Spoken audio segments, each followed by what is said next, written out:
You know the day destroys the night, night divides the day.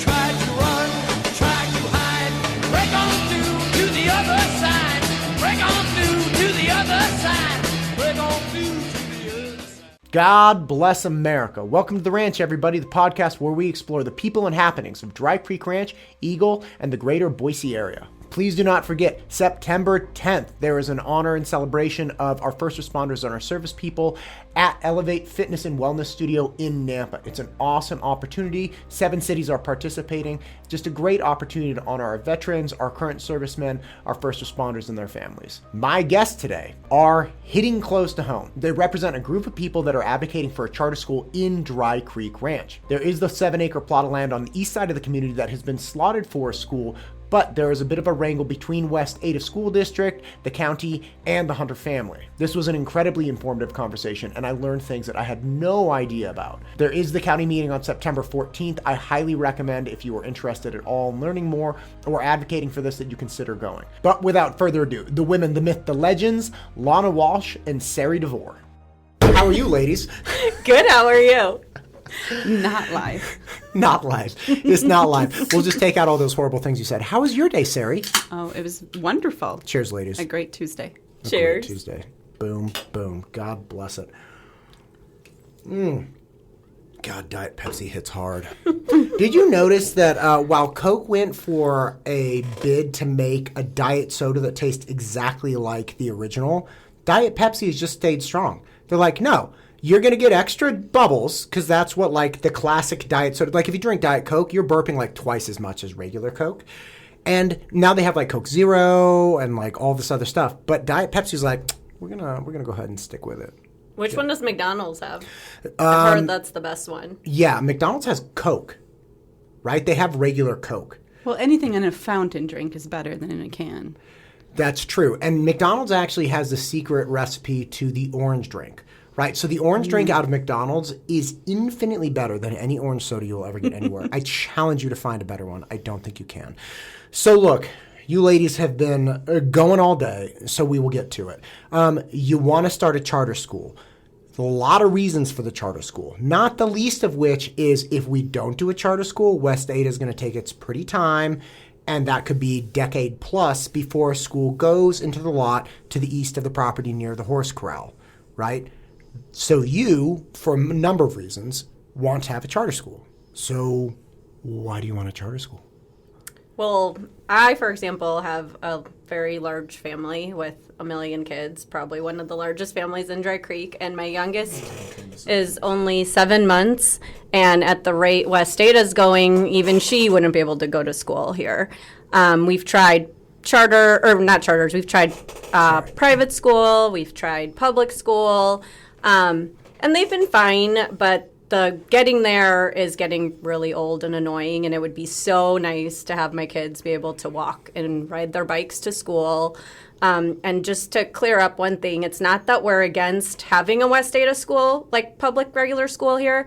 It's just that we were told it's 10, 12, 14 years plus before they would build one. So we're just trying to find an option that would be free for everyone and that we can open up within the next few years so that all of the kids can enjoy and have a place where they can walk, ride their bikes, ride their scooters, rather than having to sit on the bus for an hour each way or having to be driven. I dig. Yeah. Same thing. Very similar thing. I mean, I just want a school. I want a school that my kids are going to go to. I would be thrilled if it was West Ada and my kids could still go there. I want somebody who can just get out the front door, walk, and bike to school and don't have to have the distraction of us driving them and managing through the traffic flow. Very happy at West Ada. My kids go to Seven Oaks. I have 3 boys, and 2 of them are at Seven Oaks right now. But it does take like 15 minutes to get out of the parking lot right now. And that's precious time, not only for the kids, but for the parents. And would much rather be able to open the door and have them just walk, in my case, through the backyard, but down the sidewalk or bike to school. And the only possibility of that happening while my kids can go is doing a charter. And we dug into this process months ago, and we figured out that we could kind of take the reins and really dictate how soon we could have it happen through a charter, whereas we don't have any control if it's West Ada. Now, when you say you don't have any control if it's West Ada, are you talking expressly about the time frame, or is it more of the curriculum? Because one of the wonderful things that people tout about charter schools is that we as a community get to have the school reflect our, deeper values or nuances, right? So is it that you have, or rather, is there an issue in any way, shape, or form with the actual curriculum coming out of West Ada? Or is it literally like, look, love West Ada, love what you're doing, great to see you, but I can't wait a decade?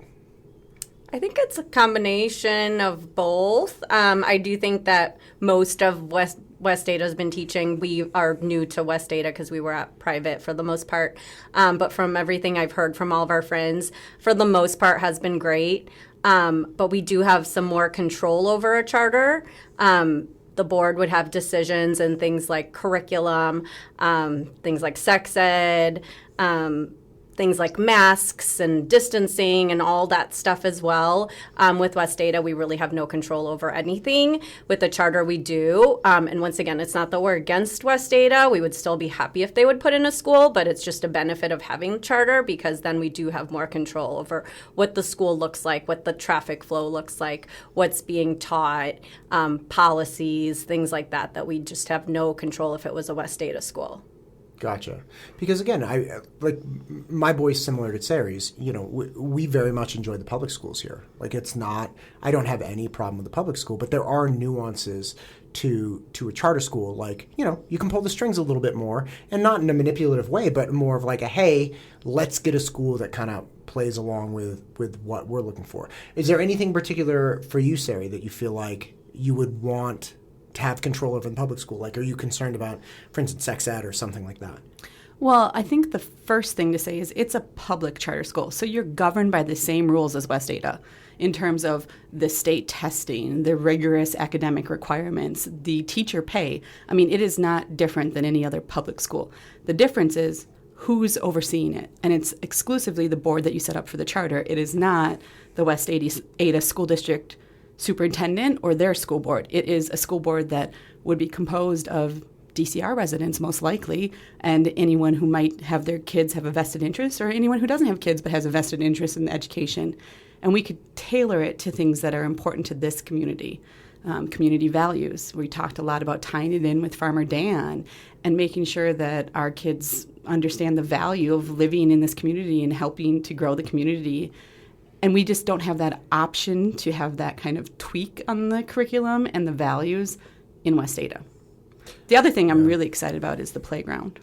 So we would have the ability to build the outdoor space how we see fit for the neighborhood versus accepting whatever West Ada puts in for a playground. So, for instance, the playground over at Seven Oaks, right? It's like tan bark and a little bit older. It's not a bad playground at all. We play there a ton. But you envision having more control and making it like what?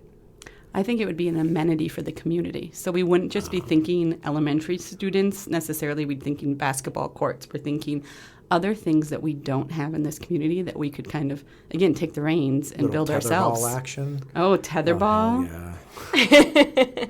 I just feel like tetherball is one of those games that after like fifth grade you never play again, and no wonder why. Like you almost break your wrist every time you play. It's like you hit the ball on the top and it smashes that little bone, and it's terrible, right? But like, I could see a little tetherball in my life.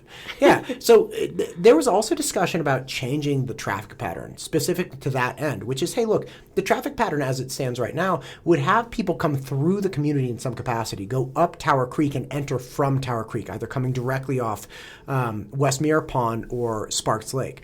But there was some discussion that I heard, specifically Ryan Andrews, who was talking about there is a possibility, there's not a possibility, but he is proposing to examine an alternate route, which is, hey, you go up Brookside, you keep going east on Brookside, and then you come around the back near the horse corral and you enter there, which in my mind is like such a no-brainer.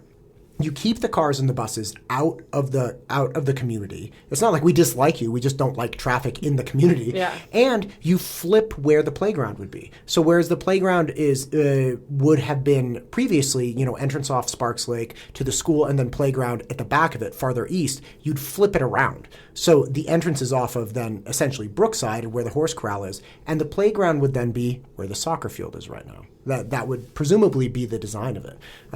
Is that something that you guys think would be unique to the charter school, or do you, at the very least, do you think? I mean, obviously, you'll get a playground, about 8 or 9 years earlier if the charter school works, opposed to the West Ada school. Yeah, I mean, I think it's completely up in the air for the charter, but we have decision rights. In West Ada, you don't have decision rights in terms of it's whatever West Ada does. And the rendering that Boise Hunter has shared, and I think shared at the HOA meeting, not in 2022, but in 2021, is something that was done by West Ada in terms of the school design and build. So we won't have say in terms of the traffic pattern, but with the charter school, the charter management companies we've been talking to very much are interested in doing a traffic study and figuring out what works best for this community and for the school. And we can completely explore all that. So you actually have control, at least some control or some say, over traffic patterns, entrance, egress, all of that stuff with a charter school. Whereas if you went in just through West Ada would say, this is what we're doing, happy times. Correct. Yeah. Because with West Ada, it's their board, it's theirs. Everything is decided by them. No one from Dry Creek would be on that committee at all, making any kind of decisions or having any say. The land was donated to them. It's theirs to kind of do what they want with. With the charter, the board that is going to be mostly Dry Creek residents will have a big say. Now, we can't guarantee that what we want will happen, but we do have a big say, and so far they've been very open to it, and Ryan has done a great job of taking kind of the lead on that and trying to put together some alternate renderings that we're going to hopefully present to Boise Hunter and the charter committees and things on his updated traffic pattern that would work so much better, in all of our opinion, for the neighborhood. So we do think that we would have a lot more say that way in the traffic pattern, as well as how the school looks, how big it is, how many levels, things like that, what color it is, what it's made out of. Students per classroom, yeah. Number of classes per grade, the grade levels. That's the other thing. That's all within the purview of a charter to decide, but otherwise decided by West Ada. So grade levels. So talk to me about this. So if you're doing a charter, you can expressly say, okay, I want K through 5 or 6 through 8. And whereas with West Ada, they just get to decide whatever they want. Correct. So with us. So how do you guys feel that that's like a huge benefit? Because again, there are a lot of things that happen. There are a lot of mechanisms that you get control over, right? If it's a charter school. But what expressly do you care about with regard to like elementary versus middle?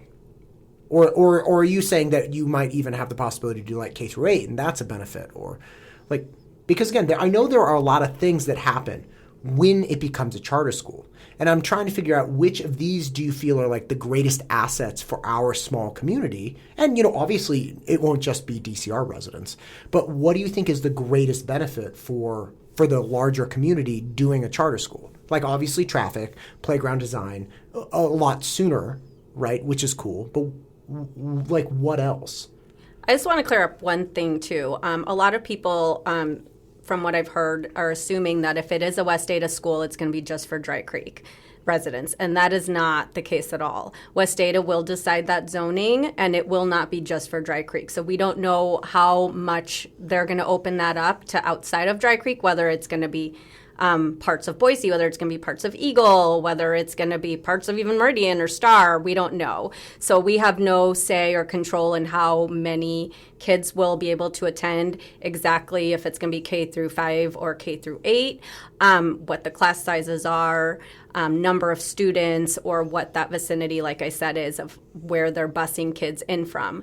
The benefit of a charter is that we do get say in that, and we do get to decide whether it's 70% of the kids have to be from X radius before we open it up any further, whether that's Dry Creek or a certain mile radius or whatever else. So we can make that smaller. We do have a say in classroom sizes. We are pushing for smaller classroom sizes. I know West Ada can go up to, is it 35? Something in the 30s, yeah. Something in the 30s. We're pushing for low 20s for class sizes. So you guys actually have the capacity to say, hey, this school will not accommodate class sizes over like 23. Within the financial spectrum of the school. So the school is a business. A charter school is a business, and we have to run not in the red, right? So you have to manage it as a business. So that's the downside, I guess, of owning a charter school, is that you have to actually be accountable for it and keeping it afloat. And so there's obviously some aspects to class size that are important to be able to have enough enrollment to keep the school running. Sure. But we get to have the say on the number of classrooms. We get to have the say in hiring the principal, who then hires the teachers. We get to have the say in, if we have a middle school component to it, so 6 through 8, do you have people move classrooms, or do they stay in their classrooms and the teachers move to them? Do you have it feel like a middle school experience? Do you have lockers? All those types of decisions get to be made by the board that's working on the charter school instead of copy and paste from West Ada. Okay, so talk to me about the financials for the charter school. So this is a state-funded endeavor. But so you get your revenue, as it were, comes from the state saying, okay, how many students do you have here, right? So if you only have 5 students per grade, you're not going to be in the black. You're going to be in the red, right? Yeah. So you have to balance that. But talk to me about that. Like, do you just get a chunk of money per student? Do you get extra stipends depending on like extracurricular activities? Like how does that play out? So I think there's still a lot of exploration that we have to do as we're continuing this process. But from a baseline, you get a per pupil stipend from the state of Idaho. So that's going to be your revenue coming in. In addition, depending on who you work with in terms of your accreditation, you can get grants and stipends from that entity as well. So we are very much looking at one that got a significant amount of federal grants and is looking to expand, including in Idaho. So we would be potentially being able to use that money. In addition, one of the things we talked about was, wouldn't it be great if we built it so that the classrooms that aren't being used in the first few years could be used as a preschool or a daycare, and then you get lease, you rent that space out, and there's some revenue coming in. So you really get to treat it like a business then. Like, if you're in control of the school grounds, you get to say, like, okay, look, we can't make, like, a bar on the weekends. There are limitations. There are limitations, as much as some residents may enjoy that. But there are limitations to what you can do. But within the realm of, like, kind of dealing with kids, you can do a lot of things. So you can run, for instance, summer camps. You can run summer schools. You could run preschools. You could run daycares. You could run all kinds of things that generate revenue that go back into the bucket of keeping the class sizes as small as possible. Correct. Yes. And one of the things I really want to stress is this doesn't cost DCR residents any extra money. It's not like your property taxes are going to go up because of a charter school. This is built in. Charters are very popular in Idaho, and this is standard. So it's not going to increase anyone's cost for this public charter school to go in. Yeah. There's no like HOA fee increases, Yeah. and it will be free to all students. I think there's some people that also don't really understand a charter, that think a charter is kind of like private, and it is not. It's still open to the public, and it's still free. And open to the public in terms of whatever we decide that radius to be before it's opened up to a greater vicinity. Right, because there are some very coveted charter schools, for instance, in Palo Alto, or like Silicon Valley, that are incredibly successful in creating like top tier academic students. Now, mind you, the students are like whacked out of their heads by the time they make it. Yeah. No, it's really, I was talking to somebody today, a mental health professional, because like this school district, the Palo Alto School District in the Santa Clara area, they had like the highest degree of teen suicide pre-COVID. Right, so this is before anybody had ever heard of coronavirus. You had people that were just losing them damn minds over the pressure. So again, these charter schools did a really good job of creating academic juggernauts, but they were not good for students. I'm not I'm not worried about that with you Yeah. guys, but the issue that they ran into there is, well, now everybody wants to go into this public charter school because it's creating this incredible academic system for the students. And so they had to start doing lotteries. So even people that were living within that area had to engage in a lottery to even get entrance into the school. So there is a possibility. This is a public school, right? But people should recognize that there is a possibility that say it's a great charter school and everybody wants to come into it. There is a possibility that entrance will not be open to everyone. Or am I wrong with that, and you guys can actually control that? Well, as long as there's Dry Creek residents on the board, I feel like that's what's going to make sure that we continue having Dry Creek people there, because anyone obviously that lives in Dry Creek is going to be pushing for a smallest radius possible to keep it as much as Dry Creek people, kids, as we can get. So as long as the board sticks with that, then I don't see that being an issue or opened up.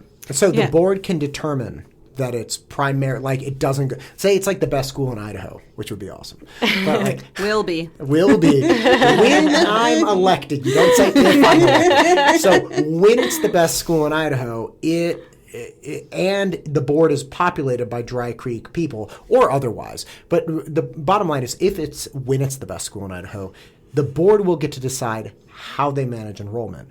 And that board, say it's compiled primarily of Dry Creek residents and concerned, Dry Creek parents or whatever, they can say, okay, well, look, every Dry Creek person who wants to come here will get entrance guaranteed. So you set it up when you petition, not to go into the details of how to set up a charter school in Idaho, but you have to petition the Charter Commission. And when you submit the petition, you have to explain your geographic proximity and your preferential area. So we would, before it even gets approved, have it written down and approved that it would be within a certain vicinity of DCR, 70% of all kids would be within there. Now, if you don't have the school full with 70% kids, which you might not have in the first few years with DCR not being completely built out, then kids could come from outside of the DCR area. But there's definitely parameters you could put in kind of what you would call the foundation of the school as you're developing it, so that geographic proximity has those preferential areas. I think one is siblings of anyone who's already in school, and then 2 is geographic area, and then the third after that goes to a general lottery. So conceptually, 10 years down the road when DCR is full, if everyone has young kids that are going to elementary school, will it be only DCR residents? Possibly. Yeah, right. But again, it also depends on there's an emphasis that I've heard you guys talk about, which is, hey, look, we'd love to integrate like Farmer Dan. I love Farmer Dan. He's great, right? But perhaps not everybody would want to do that. And I'm not, whatever their opinion is. Are there other aspects of this that the curriculum, like integrating Farmer Dan, or like, are you thinking like a STEM thing? Are you thinking like agriculture? Or are you thinking, the entrepreneurship is a huge thing in this area. You have all kinds of private schools that love the idea of having an entrepreneur-based elementary school. So are you guys envisioning something like that? Or are you really trying to focus in on fundamental academics and let everything else be kind of like a home project? I think we're still figuring it out. We're hearing from the community. We're talking to people. I think academics is a huge element, right? I mean, we are going to expect people to be able to have a great education coming into school. That's kind of table stakes. Then I think we're thinking character, leadership, Farmer Dan, community involvement. But I would not say that it's gearing towards a niche school. It's not going to be an arts school. It's not going to be a STEM school from the community that we've heard. Could you start an art school, please? A dance school. Yeah. Right? I don't know. What do you think? No, we also want to just target what kind of the values that most of the community have. I know most people I know don't want a very heavy technology focus. So we're not about to give kindergartners like screen time for iPads. 2 hours and iPads and computers and all of that. Ideally, this is just very personal, but I would love no homework in lower grades. I think it's ridiculous that kindergartners come home with an hour plus of homework.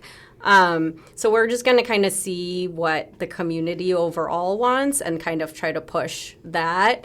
No big focus like STEM or arts or things like that, but just in general for overall education, we're going to try to see what most people are kind of hoping for and try to push those values in there.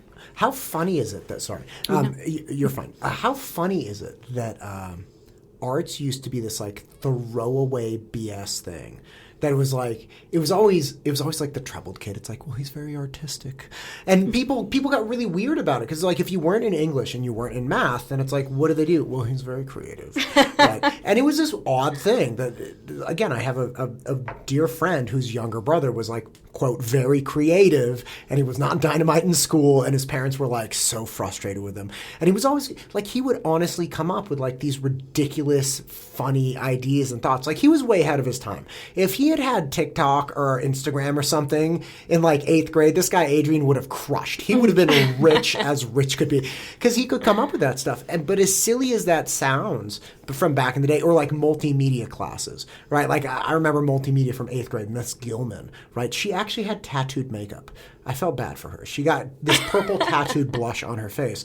And it was like this, I know, you think I'm crazy. I'm not joking you. So this woman was like also, again, ahead of her time. So think of the type of woman who would want to be a computer tech teacher in 1993. Okay? She had literally gotten makeup tattooed onto her face. And she didn't go with like a very subtle blush. She went with like a purpley thing. Right? Anyway. So she taught this multimedia class, and we're all in like those giant, suitcase Macs and stuff with the tiny screens. And I was really into 3D design. I had like 3D Studio and stuff.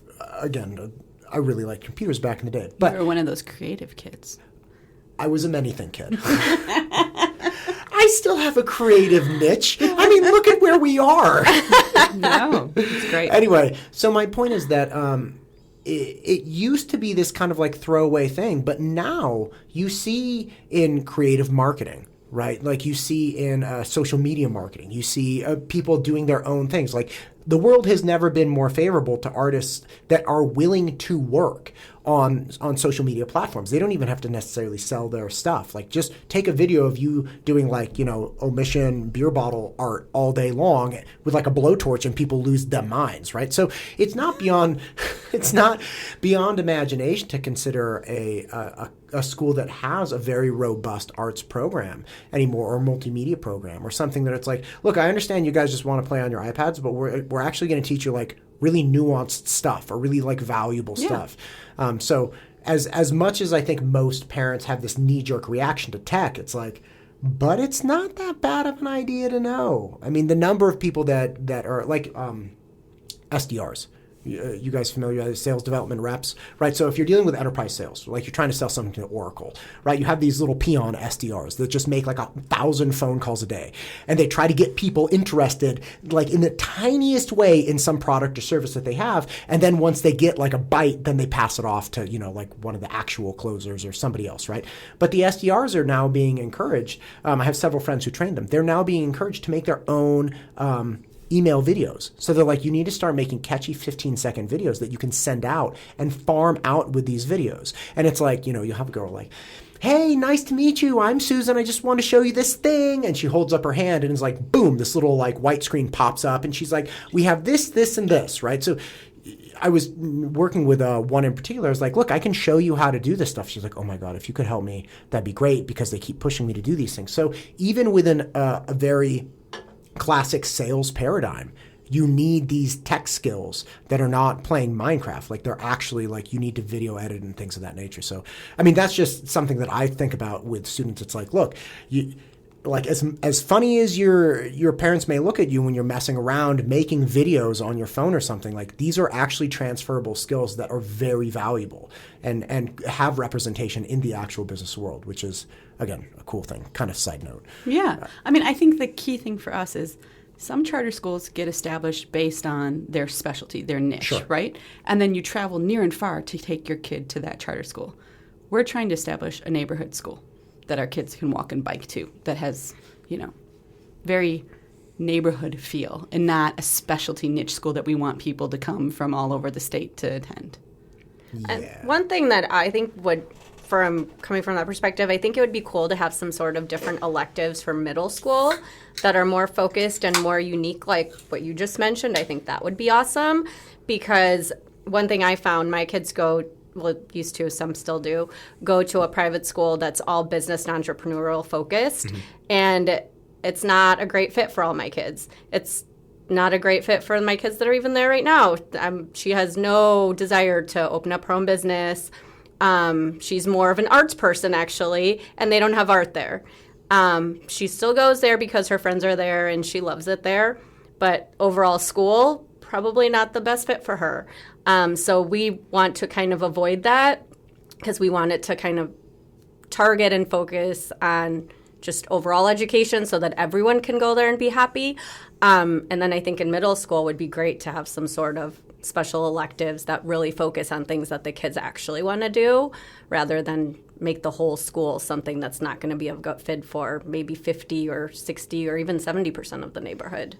God bless you, woman. I get when people start talking about specializing elementary school, it like it gets my cackles up. Like I can't handle it, because again, having worked in education for almost 2 decades, it's like you're dealing, and I again dealt with the upper levels, right? So 16, 17, 18-year-olds. It's like they don't know. And so many of those kids were products of upbringings that were so focused on, like, classic cliches like soccer. Like they got them in playing soccer since they were, like 4.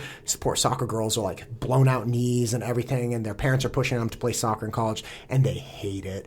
Or like the dad had the son playing baseball from like a very young age. And I don't have any problem with sports at a young age, right? But going hyper specialized has always appeared to me to be a risk in athletics and academics, like in a broader interest sense. And so the idea that it's like, hey, look, let's make a neighborhood school that allows us to get kids walking and biking and like waving goodbye to their parents, who then walk their dog home, and like everyone's happy. And again, primarily populated by Dry Creek Ranch, minimize traffic, minimize potential accidents, don't have as much like bus traffic and stuff. That's beautiful. And then if you're like, hey, if we also happen to have 6 through 8 there, small classes, yeah, maybe we have some awesome, techie or art or dance or specialized thing. Like I was a big fan of music too, right? Like I played trumpet, again, like tech stuff. I did a lot of things, okay? I feel like you're just going to say something to me. No. Just like digging at me a little bit. No, I think we want it to be very well-rounded. We had talked about art, music, and trying to figure out how we can integrate different things, because also remember they are elementary students. So we want to make sure that we're not trying to, do anything that wouldn't make sense for that audience. And regardless of what they want to be when they're older, learning art, music is never going to hurt anyone. Yeah. So we're all for all of that. Unless you have like some recorder flute snafu where they're like jousting with the recorder flutes were always like, I had a friend in college who actually, he didn't play music growing up, and then he like tried to play the guitar, and it was like really hard, right? He's like 21, so he gets a recorder flute and starts trying to learn the record. This is a 21-year-old like dude hanging out in his room with a beer, like taking a sip, and then I was like, Max, what are you doing? That was his brother. His younger brother was the one who was quite creative. Max missed that bug. Anyway, so to get the charter school going here, right? It sounds like there's a lot of cool stuff about it that you guys are envisioning. But to get it, we have to get West Ada to be like, hey, we don't need that land that you promised us. Here you go. Not exactly. Okay, help me understand this, because I'm like a monkey. We have to get the county of West Ada, the county commissioners, to make a change to the land that was deeded in, or sorry, it wasn't deeded. Let me back up, start over. Let's back up. Back up. The person we have to change is the county, not West Ada School District. The land has not been deeded over to West Ada School District yet. Okay. Boise Hunter owns it. They would like to have the ability to deed it to either West Ada or a public charter. The only way to get that permission is to have the county commissioners allow them to do an amendment to the original plans that were put forth in 2018 and approved by the county for the development. So the county in 2018 said, okay, Boise Hunter, you guys are going to build this big old thing, and in the middle, you're going to put a plot of land that you will then give at some point when West Ada is ready. You will give it to West Ada, and only to West Ada. And what you need is for the county commissioner to make an asterisk on that agreement, as it were, and say, or a public charter. One clarification. I I believe Boise Hunter brought forth the idea of donating the school land. It was not a requirement from the county. So it was more, we'd like to donate some school property. How do we effectuate that in this, plot development? And that's when it was written in as West Ada. Interesting. So it was voluntary. They could have built more houses there if they wanted to. Yes. Way to go, BHH. Look at that. And at the last meeting, the Hunter family was very adamant about having the community be able to walk to school. Like, it was something they've always envisioned, they've always wanted, and he was really, really upset that it possibly wasn't happening when West Ada kept pushing off building a school here. So it was very, very important to the Hunter family to ensure that the kids can walk to school. I appreciate that you two are saying this, because I don't know the Hunters. Okay, I've never met a single one of them. And it's kind of like, I feel like people get so, it's almost like people have this great desire to be engaged with this like supervillain. And I understand perhaps BHH has not done things properly or perfectly, and I don't have a comment on that because I don't know, right? I mean, my house was built by Biltmore, and I've been happy with it, and Biltmore has problems too. Like, every builder, I think, is going to run into problems. Be that as it may, it's like, you can't say everything they do is bad, right? Like, if they weren't required to donate this land for a school, I'm sure somebody's out there like, yeah, but if they did, they got like this credit or that credit. It's like, or maybe they just had a vision for a neighborhood school, and they're like, we're going to make enough money with these houses, and let's give them a school right in the center that people can walk to, and wouldn't that be awesome? So I think it is, especially moving forward, like, we're going to be with BHH building houses here for the next like 10 or 12 years. I think it would behoove everyone to just take a step back and be like, look, am I giving them the most charitable interpretation of their actions? And again, I've never met these people. I've never spoken to them. They've never reached out to me. But, like, we're in it to win it with BHH. Like, we're in it no matter what. They're not walking away from this project. So, yeah, like, maybe we should focus on some of the things that they have done that are good. And again, I love the idea of a neighborhood school. That vision is very cool to me. I was able to walk. I had to cross a major street to get to my elementary school when I was a kid. And my cousin, Danny lived like right next, and he could literally walk like 2 blocks, and I was always so jealous because it was like, it was really hot in the afternoons. I remember just like sweating in like 4th grade and walking home, and Danny would just like, it was like 2 minutes, and he was in his AC. His mom was making him mac and cheese. He's just hanging out. So yeah, like, that's awesome. So that's the struggle. Yeah, and so I'll put in the plug. So if you want to come hear Boise Hunter talk about their passion for this school, come to the county commissioner hearing on September 14th at 6 p.m. You can also meet the Hunter family. They will be there. We would love to have as many people present, even if you're not willing to speak, but we encourage you to speak as well. You can easily just say, I support. But will be a huge showing for this community to show up in person to show the commissioners how important this is. If you can't come in person, you can join via WebEx. Warning, you have to sign up a week ahead of time to be able to be on WebEx. So, what, seats limited? It's the internet. It takes them a week to figure out the technology. And we are encouraging kids to come, and if kids are willing to speak, that would be even better. I know right now, especially with middle school, kids are on the bus for an hour plus. Most of the buses are late every day, so kids are late to school from being on the bus. And so if they can express some of those frustrations, that would be great as well, because I don't think a lot of the county commissioners are realizing how long it takes from these kids to get to school. There's kids, my daughter's friends are waking up at 6 a.m. because they have to be on the bus for over an hour, and then they're still late to school. So these are all things that we're trying to avoid by getting a school here. Yeah, they're late to school when it's not snowing. Yeah. It's like, I mean, Yeah. come winter, it's like... And it's a Come on, 4-minute man. drive, but yet they're on the bus for an hour plus each way. I know. I keep going back and forth about the bus schedule because there is a bus pickup in DCR, obviously, Yeah. going to the schools. And it's like, oh, it might be really fun. And, my kids might really like it. But at the same time, it's like, I'm not going to, up my schedule by I drink a lot of coffee. It takes a while. I need a set amount of time to get through the quarter gallon that I put down every morning, So... yeah, man, that's a tough one. So, who's coming to speak? Which one of the hunters is coming to speak at the meeting?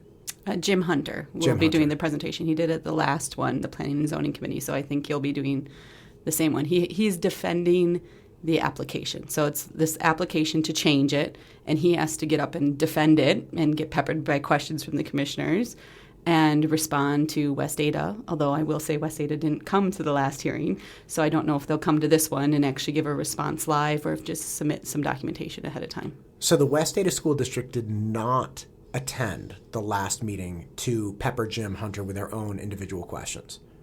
Correct. Interesting. But I heard that and again, please correct me, I heard that West Ada School District is not a huge fan of giving up the free land. They are not. They are not. And from Jim Hunter's presentation, it was also said that West Ada can always sell the land eventually, to a developer or someone else. So it's not like by giving them the land, they have to build a school on it. So that's one Back up other here. thing we're Back up concerned one about. second. They can ice it. That's the term. Okay. Let me just wrap my little pea brain around this. We give, let's say we fail. Okay, let's say you guys and all of your efforts, you just can't. And Jim Hunter's up there bleeding heart for the charter. He just can't. And the commissioner's like, yeah, no, I'm not doing that. And then we wait 10 years or 11 years, and we're like, okay, here we go. And the next group of elementary kids are born, and then the land goes to West Ada. And now it's like, oh my gosh, person who has a 5-year-old in 10 years, it's like a dream in 5 years from now. You are going to, have this neighborhood school. And West Ada says, I think I'm going to pass and just sell this land to some rando developer, whoever happens to be around at the time, and will pay top dollar for this plot of land in the middle of Dry Creek Ranch, having nothing to do with school, and just making as much money as they can and running for it. That's accurate? So that's what they've seen happen before. When you say they, who's they? Jim Hunter. Jim So this is Hunter. the presentation. This is- So this all comes in the deed to West Ada. So Boise Hunter was working on the deed in this last year and trying to put terms in that deed to make sure that didn't happen. So the deed would say within X number of years, you must build a school, and it must be used for school, not for, let's just say, facility storage, right? Oh, God. Or whatever else it could be. It has to be a school. It's not just carte blanche, here's A bunch of land. Because I think the concern could be they get more land from somebody else developing Right, the next a mile Avamore. away, the next Avamore. Yeah, whatever and they're it like, is. we'll give you 20 acres, build all your campus here. And then they're like, well, we don't need the one in Dry Creek for only 7 acres then, right? So let's just move over there. So I think Boise Hunter was being smart in trying to get specific parameters put in the legal deed, and that's where negotiations with West Ada broke down. Okay, so what happened? They were saying, hey, look, let's be real clear here. And West Ada's like, no. Get your hands out of my pie. I want to be able to do whatever I want to do. I think they said not that exactly, right? We can't commit. We can't commit to within 10 years. Oh, wow. So that then was a big red flag. And again, I'm paraphrasing Jim Hunter's entire presentation here, so this is no firsthand knowledge on my part. But that raised a big red flag of, is this actually going to be a school? And is this what's in the best interest for Dry Creek Ranch and their residents? What other options are there? And they started looking into charter. And then that's where we got pulled in, because there were some charter management companies they had talked with that needed community support if we were going to pursue it going forward. And we got energized by the possibility of actually having it ready to go if the commission goes our way next month. Wow, man, that's a big twist. Because, again, I've always assumed, and I don't think erroneously, that you guys have aspirations to have a cool school and you want it sooner rather than later, and you have young students, and that's all well and fine. But the idea that if left untouched, this may actually not turn into a school ever. And it may either be sold to a developer or used for some unsightly, unfavorable, like facilities, storage or something. That's bonkers. So this push towards a charter school is at least in part to guarantee that this is preserved as a school site. Like, however you want to cut it up, this is going to be a school. And that's one of the ways that you can guarantee it'll be a school, which is going for a charter. Correct. Man, I had no idea. Why aren't people screaming this from the rooftops? There are a lot of people that don't want a school there, that don't have kids and don't have school-age kids, and they would rather have a field there. And they're not realizing that eventually that's going to turn into something. Whether that's a school or something else, it's going to turn into something. It's never just going to be left as a big field. So I think that's one important aspect of it. And why not have a school that so much of the community can benefit from? There are so many elementary and middle school kids here, and more moving in, I feel like, every day. And it would just be, I think, just the best thing for everyone here. It'll create the playgrounds and fields and basketball courts that everyone can use on the weekends and the evenings, plus a school that you don't have to go to. If you want to stay at Seven Oaks, if you want to stay at private, you can do that. This is just an option for everyone that wants to come here. The idea that people want it to stay the way it is, because I've heard this, they're like, I don't want them to change anything. Like, it looks great. I don't know why I had that voice. It's just like the angry, the angry person who doesn't want a school voice. But the idea that somebody's like, hey, I moved in here when it was a field, and I like seeing alfalfa, and now I like seeing a soccer field, with tire tracks on it and other stuff. The idea that it is somehow going to stay this way, and you're going to become a roadblock to further progress. It's like, that's not. I hate to use the word fair, but it's not fair understanding that you agreed to what was happening. Like, you knew it was going to be a school. It's not like they ever told us it wasn't going to be a school. And in fact, I'm a little shocked that I realize now there's a possibility that it won't be a school. Because I live over there, and I've always assumed, dude, it'll be so awesome when there's a school here. Yeah. It'll be great. But there's no plan where it just stays this harmless alfalfa field that is home to a gajillion praying mantises. It's gonna become something. And the fields and playgrounds is gonna benefit everyone. I mean, how many times do you have the comments on the kid complaints on our Facebook group? I mean, I feel like every other day it's kids are on the street, kids are on bikes, kids are on golf carts, kids are on here, kids are basketball. I have 20,000 violations at our house personally for basketball hoops and things, but the kids have nowhere to go. And so having that area for the kids to play in, whether your kids go there or not, whether you have kids or not, is going to be such a great benefit to everyone because they're safe, they're contained. It's just going to be a great thing for everyone, in my opinion. And I don't know that there's a distinct possibility of it not being a school. I think it's all, if the commission says no, stays with West Ada, then Boise Hunter has to negotiate that deed and those parameters with West Ada. And I bet you they will fight tooth and nail to make sure that it is very clear that it will be a school. But what they won't be able to probably get as a solid commitment is the time period, because public schools have to go through a bonding process, and there are a lot of polls to the West Ada School District on where population is booming across the Treasure Valley that isn't necessarily Dry Creek. Do you mean we're not the biggest center of increased population? Apparently Star and Meridian have us really beat.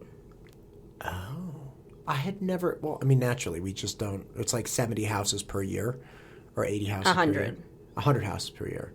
Yeah, okay, that makes sense. So I bet Star and Meridian are building more than 100 houses per year somewhere.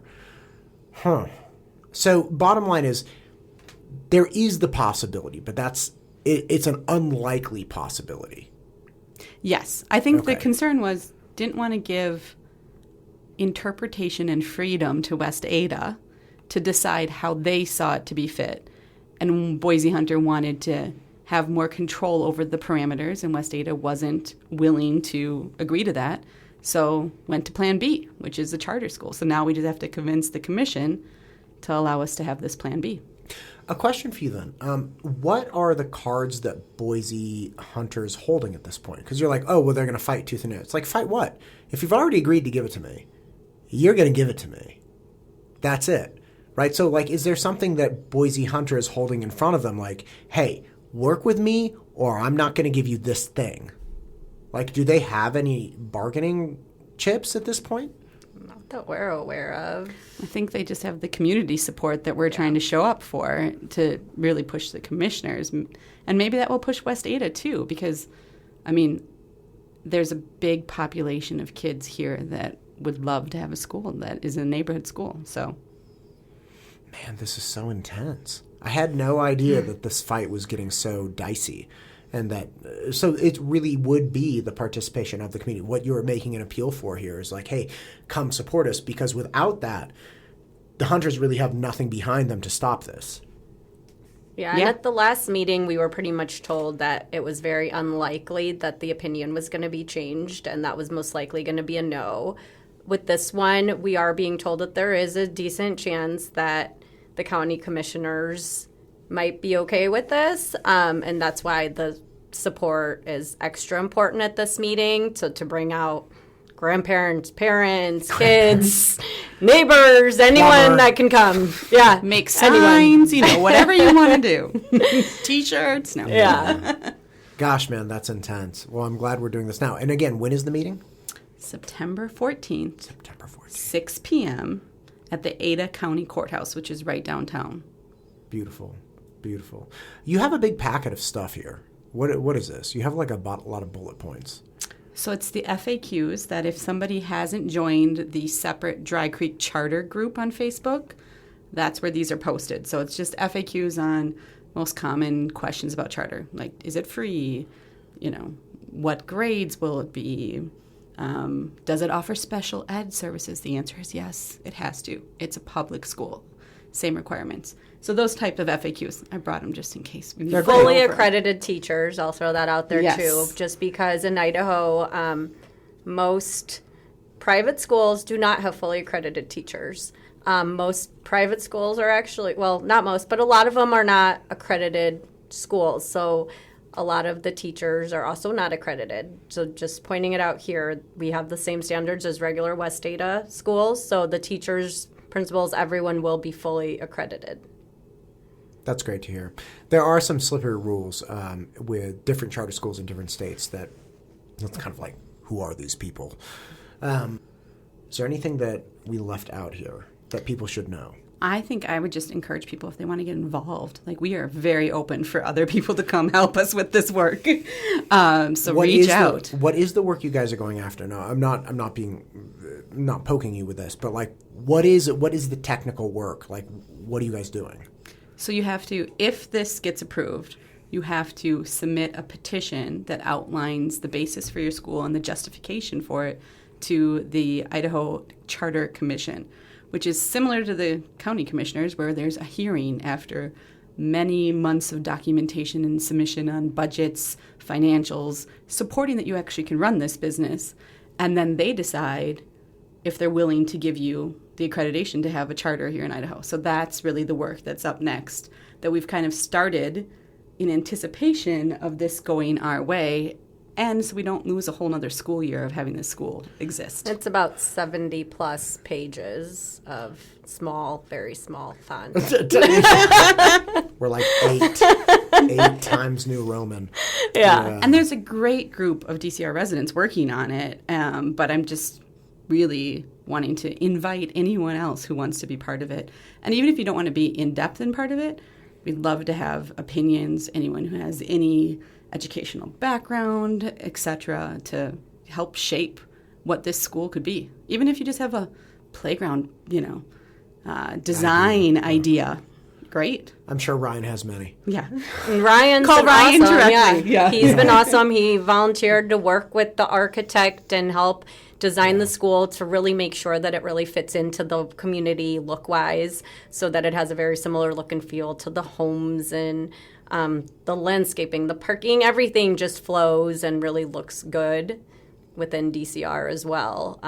Once again, something we would have no control over with a West Ada school, but luckily we do have a say in the charter, so we can really make it look like the rest of the community as well. Man, could you imagine if we could design the school to look like a giant white rancher? It's definitely going to be white. Like black windows, you have the vertical like 2-inch left, like, And it's right across from all the White Houses. I would just die. It would be like a scene out of Yellowstone, which would be hilarious in and of itself. Yeah. Oh, that would be like the gymnasium's an actual barn. Like, that'd be great. With barn cats. No. Oh my God. Oh, that'd be wonderful. It's too dreamy. Anyway, awesome. Well, again, early September 14th, 6 o'clock, you said? Yes. And I encourage anyone who wants to attend. We had some DCR residents who do not have kids in their home attend the last one, and their statements were so powerful. And I think it's just huge to say this community as a whole supports school, even if you won't have a child that actually might go there. We just think it would be a great value for the entire community. And just one thing, just so everyone is aware, there will be no high school. That is not anything we're discussing. It's not in question. It will definitely not be a high school. We were looking at K through 8. Most likely, or it could be just elementary, possibly too, most likely K through 8, but will not be a high school. So I know that people were really concerned about putting that at high school. 7 acres is definitely not enough to have a K through high school. So the chance of there being a high school is off the table. None of us support that. Yeah, that's a great point. I remember, so there were like 2 HOA meetings this year, and the first one earlier. I remember that was actually a large concern of mine, which is like, how do we have it once we give the land over to a charter? Like, how do we have a guarantee?